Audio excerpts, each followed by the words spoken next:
Assalamualaikum, berjumpa kita lagi di episod kali ini di IDW Design and Build. Saya membawakan anda khas ke satu konsep yang sangat berbeza. Nantikan sampai di hujung rancangan kerana saya hendak menjemput kita punya tetamu khas, iaitu designer hebat kita, iaitu Encik Adnan. Dipersilakan Encik Adnan, kenalkan diri anda, ramai nak tahu.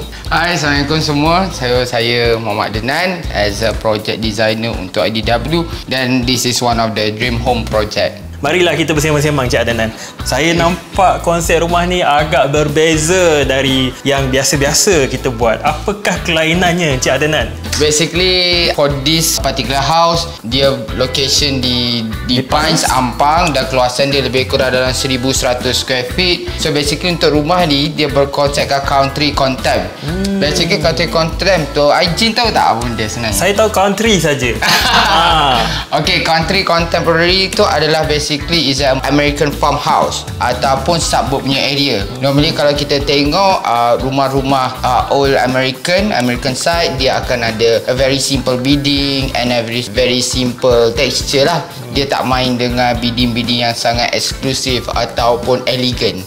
Sebab tu looks and feel dia tu lebih kepada very santai and contempt. Adakah ini yang dikatakan konsep contemporary, konsep country contemporary? Okay, betul. Kalau kita tengok dari segi patterns dia ni adalah memang berbentuk very square and angle dia and very 90 degree. I would say dia punya pattern tu very country because of dia punya simplicity. Just to be share, zaman dulu kita tak ada mesin-mesin atau machinery yang boleh cut bunga ataupun building-building yang berpattern.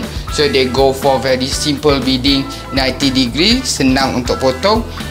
Orang cakap very old. Apa benda yang saya suka adalah macam mana combination of the colour, the white colour dengan texture ni. Boleh tak Encik Adnan terangkan? Okay, kalau kita tengok dekat sini, dia punya combination colour white and wood. Sebab apa kita guna macam ni? Because orang cakap nak enhance lah. Basically memang kalau ikutkan colour country, dia tidak terlalu menonjol. Normally macam kalau kita pernah tengok kitchen cabinet atau wall paneling yang gelap ataupun warna green, olive green ke baby blue ke, tak. Tapi untuk country ni memang kita khas untuk beberapa colour sahaja, sama ada macam putih ataupun light grey ataupun light cream. So combination between ni kita nak adakan orang cakap a life form. So dia sebab because of kayu tu sendiri memang orang cakap is a nature. So kalau kita blend in kan putih saja, dia akan nampak very flat. So kita campur dengan dia ada tekstur atau elemen-elemen kayu kat situ. Saya nampak lampu ni sangat-sangatlah menarik perhatian saya. Kalau anda semua boleh nampak kan, dia sangatlah berbeza. Saya first time tengok projek IDW yang seperti gini rupa. Mungkin Cik Adnan boleh describekan kenapakah kita memilih konsep yang macam ini? So basically kita, as we know, country tu sendiri is very vintage. Sebab tu kalau kita tengok chandelier dia ni ada kristal pun. Sebab country ataupun vintage dia kurang kristal. Tapi kristal ni hanya untuk enhancement sahaja, untuk bagi orang cakap anting-anting lah untuk ruang ni. Kalau macam kita berpakaian, ini a part of the jewellery untuk rumah ni. Sebab tu warna dia agak, kita pakai warna brown dan ada a bit of crystal kat situ. Saya sangat suka tahu vibe di sini. Kalau anda boleh perasan kat sini kan, dia punya colour, dia punya green tu kan, olive, apa namanya? Colour dia? Olive green tu memang membuatkan bilik ni rasa macam sangat besar. Encik Adnan, describe sebenarnya kenapakah dia terjadi macam ni? Okay, kalau kita tengok ruang ni memang very tight. It's not that big. It's just nice untuk kawasan living. To be true to everybody, belakang ni sebenarnya bukanlah dinding. Ini adalah partition. Nanti kita akan tunjuk apa di sebalik partition ni. So this is a partition. Existing rumah ni dia memanjang sampai ke hujung pintu, tapi kita cut off kat sini untuk give some privacy. So kalau kita tengok pemilihan, kenapa ruang ni nampak very selesa, very, orang cakap very homey, sebab penggunaan dari segi material dan also sofa dan a few colour. Okey, kalau kita tengok dari segi arrangement sofa dia tu, sofa ni tidak, orang cakap tidak keterlaluan ataupun tidak terlalu mewah. Dia adalah satu sofa yang very homey ataupun very cozy. So dengan penggunaan colour olive dan ada sedikit orang cakap aksesori macam pokok tu, dia menaikkan lagi feel dan vibe untuk kawasan ni sendiri. Jom kita tengok macam mana rupanya dry kitchen. Kita sekarang berada di dry kitchen yang seperti mana yang saya cakap tadi. Dry kitchen ni sangat-sangatlah menarik dan tertariknya saya di sini sebab adanya Cik Adnan. Kita di sini macam-macam sebenarnya saya nak korekkan rahsia daripada dia. Apakah yang menyebabkan ruang ni nampak cantik sebenarnya? Okay, kalau kita tengok ruang ni, it's very simple. Okay, dia very simple, very clean cut. Orang cakap penggunaan material ni tidak keterlaluan. Sebab kalau kita boleh perasan, kita hanya main warna pada certain place sahaja. Contohnya pada dinding dan pada pendant light. Tapi the rest semua kita maintain white. So dekat situ kita boleh nampak orang cakap part of the jewellery dekat rumah ni. Kalau kita tengok lampu ni pun dia part of the jewellery. Sebab tu kita tak nak main colour-colour yang memberangsangkan ataupun colour-colour yang very pop up. Sebab kita masih nak control demi ambient dan vibe tu sendiri. It's very a simple breakfast ataupun untuk chill punya tempat. Lepas tu kita main dengan colour-colour yang gold dan a few accessories just to enhance kawasan ni. Kalau kita tengok tempat dia menarik adalah ini. Okay, so this is a partition yang saya cakap tu. Belakang partition dinding ni adalah ruang tamu. Existing, kawasan ni luas dan kita cut between dia untuk give a sense of privacy. Kita gunakan partition ni lah, cabinet ni. A shoes rack actually. Dia memainkan peranan yang penting untuk satu rumah tu untuk memberi macam orang cakap extra storage. Masing-masing punya kompartmen. Okey, sekarang ni kita berada di ruang dining iaitu ruang makan. Saya suka sebenarnya combination of the Marvel punya effect ni. Mungkin Cik Adnan boleh ceritakan dahulu dia punya konsep colour ni. Apa yang membuatkan perbezaan yang ketara kat sini? Okey, kalau kita boleh tengok actually rumah ni benda yang paling mahal dia sebenarnya adalah the view tu sendiri tau. View tu yang paling jual mahal. Kita boleh nampak bila kita duduk sini dia menjualkan view yang sangat menarik. So sebab tu kita maintain view ni, kita tak nak terlalu enhancekan dia. Kita main a very simple marble dan a very simple wall paneling. Color dia tu pun macam saya cakap, dia tidak keterlaluan, dia very simple punya color. Okay, color ni yang orang cakap light grey dan a wood, a simple wood yang akan memberi ruang ni lebih hidup.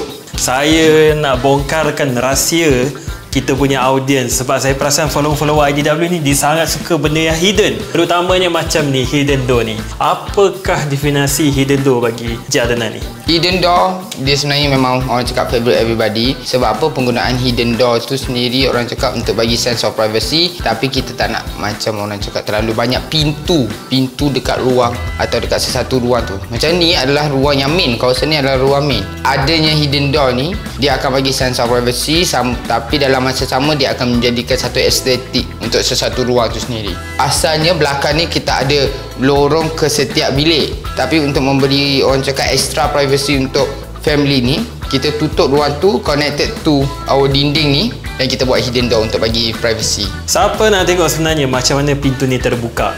Boleh tak Cik Adnan? Saya persilakan Cik Adnan untuk tolak dia yang macam gitu. Siapa suka sebenarnya? Komen kat bawah kalau you guys suka. So this features wall ni actually dia punya keistimewaannya, bila kita buka 90 degrees dia akan automatic lock. So kiranya bila budak-budak ataupun ada anak-anak semasa berada di rumah, pintu ni takkan terlalu, orang cakap tak selalu swing untuk prevent dia punya orang cakap benda buruk lah. And then bila tak guna kita just tutup saja, lock sahaja. Macam gitu. Jom saya bawakan anda ke satu lagi ruang iaitu walk-in wardrobe. Jom. Okey, sekarang kita berada di tempat yang saya pasti kaum wanita sangat suka iaitu walk-in wardrobe. Betul. So apakah specialnya walk-in wardrobe di house tour ataupun di projek kali ini? Okey, kalau kita tengok, this is a very simple walk-in wardrobe. Orang cakap just untuk hang baju, kita ada wardrobe baju, kita ada dressing table dan also kita ada display cabinet. So display cabinet untuk orang cakap jenis suka yang simpan handbag ataupun letak kasut ke apa ke, still boleh. So kita ada a very simple bench. Selalunya kita ada top island, tapi kali ni kita bagi a bench untuk showkan, untuk bagi orang duduk apa semua. Sekarang ni kita berada pula di bilik anak Adi. Yalah, saya rasa apa yang specialnya, saya ada nampak dia ada walk-in area dan dia ada tempat untuk tidur lah di sini. Mungkin Tuan Adnan boleh ceritakan apakah practicality di sebalik design ni macam ni. Okey, bilik ni agak kecil. Kalau kita tengok, kalau orang cakap nak masukkan tempat study dan also tempat katil tu memang akan nampak very sempit. Dua ni kita combinekan between dia punya bed and also dia punya study table bawah ni, and then also dia punya wardrobe. So kalau kita tengok the design, kita still repeat color scheme yang sama dan also design pattern yang sama. Lepas tu panel-panel dia very straightforward, dinding paneling. Jom saya bawakan anda ke satu lagi ruang terakhir untuk side ini. Jom. Kita sekarang berada di tempat yang terakhir, iaitu wet kitchen. Inilah rupa macam manakah wet kitchen di side ini. Mungkinkah Adnan boleh sharekan kepada kita apakah material sebenarnya di sebalik kitchen ni dan apakah di sebalik warna hijau tersebut? Okey, kalau kita tengok ini adalah material nyatuh door. Nyatuh door adalah kayu yang di spray paint. Dan also kalau kita tengok dekat door handle ni memang kita gunakan saja, kita bagikan dia warna gold sebab orang cakap as a accessories untuk ruang kat kawasan ni. Mengapa dia hijau? So basically hijau ni memang kalau kita tengok daripada depan, kita continue towards bilik dan also kita akan apply to kitchen. So overall yang kita guna, this is a orang cakap very modern and very simple punya country kitchen. So kalau kita tengok paneling dia memang sama macam tadi dan color dia yang kita gunakan ialah color hijau. Okey, sampai di situ sahaja episod kita kali ini. Hope you guys enjoy dengan apa yang anda lihat. Kepada siapa yang belum subscribe lagi YouTube IDW Design and Build, jangan lupa subscribe. Dan kepada anda yang nak follow IDW Design dekat IG kita, jangan lupa untuk follow sekarang. Jadi Encik Adnan, apakah rumusan dekat kita punya projek di Pines Ampang? Okay, basically kata-kata terakhir kalau kita tengok, paling penting yang kita kena take notes bila kita buat satu design ataupun orang cakap consult with designer, kita kena memahami dari segi vibe, konsep dan scheme. Kat situ dia akan orang cakap ada link between those three yang akan memberi impact kepada rumah anda. Hope you guys enjoy dan you guys dapat sesuatu daripada sharing Cik Adnan kita, designer hebat kita pada episod kali ini. Akan kita berjumpa lagi di episod yang akan datang. Jadi jangan lupa subscribe lagi sekali. Saya Azir Razak dan saya Adnan, IDW Manifest Live. Bye bye.